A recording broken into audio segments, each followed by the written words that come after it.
విడుమొరటోడు అని వాళ్ళు వీళ్ళు ఎన్నెన్ని అన్న పసి పిల్లవాడు నవ్వాడు.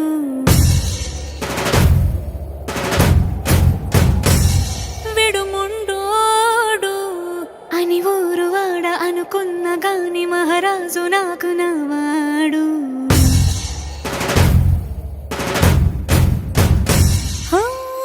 మాట పెడుసైనా మనసులో వెన్న రాయిలా ఉన్నవాడిలోన దేవుడెవరికి తెలుసును నాకన్నా.